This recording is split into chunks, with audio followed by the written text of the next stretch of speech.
অবশ্যই সেখানে রিপ্লেসমেন্ট হবে মান্না, সেখানে রিপ্লেসমেন্ট হবে সালমান শাহ, সেখানে রিপ্লেসমেন্ট হবে আজকের যে হিমালয়ের চূড়ায় বসে অনেক কথা বলে শাকিব খান। আমার প্রশ্ন হচ্ছে, শাকিবকে আমি 100% দোষ দেব না, তাকে কারেকশন করার এখন চূড়ান্ত পর্যায়ে সময় এসছে।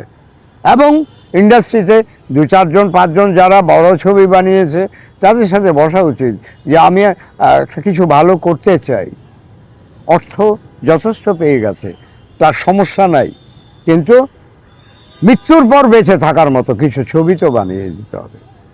সেটা তো প্রত্যেকের অবস্থান অনুযায়ী, সময় অনুযায়ী সেটা করে, কিন্তু শাকিব খান এখানে নীরব কেন, এটা আমার প্রশ্ন থেকে গেল। আর টাকা খরচ করলেও বড় ছবি হয় না, তার প্রমাণ হচ্ছে এবারে ঈদে বেশ কয়েকটি ছবি রিলিজ হয়েছে। শাকিব খানের প্রিন্স, রেজান রনির দম, তারপরে ওই যার একটা গত এই ঈদের আগের ঈদেও রিলিজ করেছে উৎসব, এবার বনলতা এক্সপ্রেস। এই যে ছবিগুলো রিলিজ হয়েছে আপনারা সবাই জানেন, আমরাও জানি, সবচেয়ে বেশি খারাপ পজিশনে আছে হচ্ছে প্রিন্স। কারণ ছবিটির আমি আগামাতা কিছুই খুঁজে পাইনি।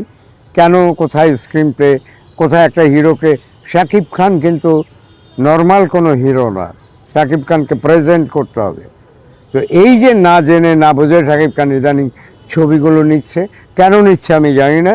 এবং সেটা তার ক্যারিয়ারটা হিমালয়ের চূড়ায় ওঠার পরে, এরপরে আকাশ, এখানে স্টেডি থাকতে হলে বুঝে শুনে স্টেপ দিতে হবে। এবং সেটা মনে হয় কিছুটা ভুল আছে তার, এবং সেটার প্রমাণ হয়ে গেছে প্রিন্স আজকে ঈদের পরে বেশ কয়েক সপ্তাহ চলে গেল, যে এই পর্যন্ত দেখা যাচ্ছে হ্যাঁ 2টো ছবি মোটামুটি ভালো চলছে। প্রথম সপ্তাহে হল বন্ধ হয়ে গেছে, দর্শক নাই। হ্যাঁ, তো এখন যদি এইভাবে চেক অ্যান্ড ব্যালেন্সে না যায় তাহলে শাকিব খানের অধপতন ঘটে যাবে, এটা আমি সাবধান করে দিচ্ছি। এখনও সময় আছে, তাকে সচেতন হওয়া উচিত। এবং যা আছে আমার কাছে এখানে একটা নায়ক আমার হাত দিয়েই তৈরি, অসংখ্য ছবি দিয়ে একটা পর্যায়ে স্টার হয়েছে, সুপার স্টার হয়েছে। 2006 সাল অনবরত কোটি টাকার কাবিন, পিতার আসন, চাচ্চু, দাদিমা, মায়ের হাতে বেঁচতে যাবে, 1 বছরে 9 মাসে 5খানা ছবি দিয়ে ও সুপার ডুপার হিট হয়ে গেল ছবিগুলো, ব্যবসা সফল হলো। কিন্তু একটা পর্যায়ে দেখলাম যে আস্তে আস্তে সে নিজেকে গুটিয়ে ফেলছে। কীরকম?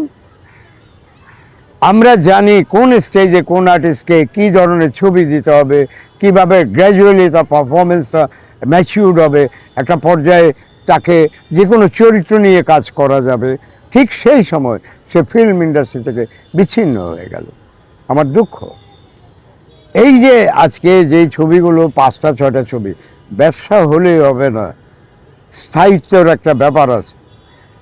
এগুলো ছবির যে দম শেষ হয়ে যাচ্ছে, এটা দর্শক আপনারাও জানেন, আমরাও জানি, ফিল্ম ইন্ডাস্ট্রির পরিচালক, প্রযোজক সবাই জানে। তবে কি, একটা জায়গা থেকে মানুষ যখন বড় হয় সেই জায়গাটার কথা ভুলে গেলে চলবে না। আমাদেরও তো একটা দায়িত্ব ছিল, সেই দায়িত্বটা পালন করতে দেয়নি। এটা তার ব্যর্থতা, আমাদের ব্যর্থতা না। হয়তো কোনো এক সময় আরেকটি ছেলে আসবে, এই জায়গায় আবার তাকে সময় দিয়ে তৈরি করতে হবে। আমরা যদি বেঁচে থাকি অবশ্যই তাই হবে। কি সতর্ক হওয়া উচিত আসলে স্যার? ছবি আসবেই, কারণ ছবি আসবেই, 50 কোটি টাকার ছবিও আসবে। আসলে কি হয়েছে? প্রজেক্ট কনসেপ্টটা কি, প্রজেক্ট ডিজাইনটা কি, প্রজেক্টটা কিভাবে তৈরি হচ্ছে, কে তৈরি করছে, নির্মাতা কতটা সচেতন, কতটা ডাইনামিক, সেটা চিন্তা করে কিন্তু তোমাকে ছবি করতে হবে। তা না হলে তোমার সবচেয়ে বড় ভুল ডিসিশন হবে। আজকে তুমি যে গড্ডালিকা প্রবাহে গা ভাসিয়ে দিচ্ছ, এখন হিমালয় চড়ে আসো, তোমার ভুল হতেই থাকবে। তবে এভাবে ভুল হতে হতে আস্তে আস্তে হিমালয় থেকে তোমাকে নেমে যেতে হবে। সাবধান, সচেতন হও, বেছে কাজ করো, সেটা তোমার জন্য খুব ভালো এবং ভবিষ্যৎ তোমার স্টেডি থাকবে। সাকিবের 1 বছরে আমি 5টা সিনেমা বানিয়েছিলাম 2006-এ, এবং সেখানে চাচ্চু ছবিটা সবচেয়ে বড় ব্যবসা সফল ছবি। এবং চাচ্চুর বিজনেসের কাছে অনেক বড় বড় ছবিও টিকতে পারে না।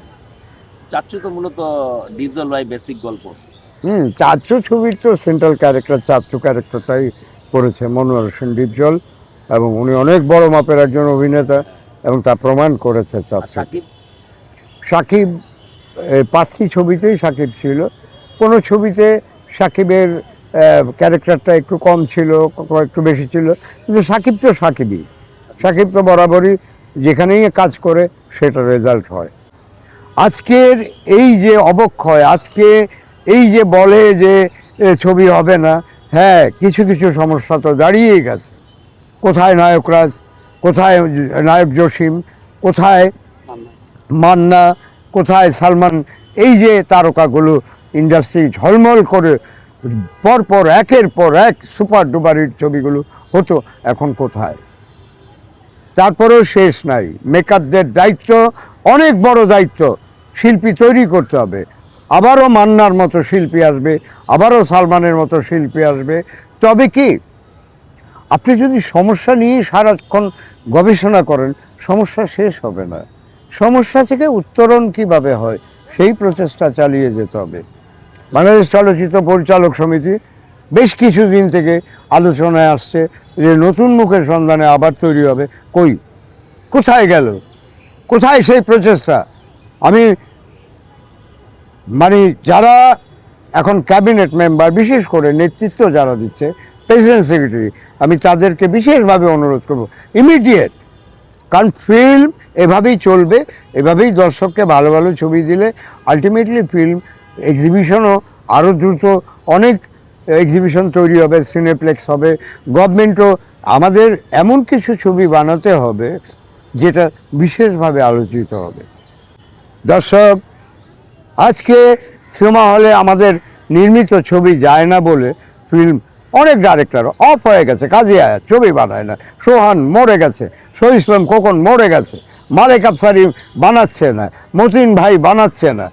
চাইলে ইভেন শাহিন খান অত্যন্ত ভালো একজন মেকার, সেও ছবি বানাচ্ছে না।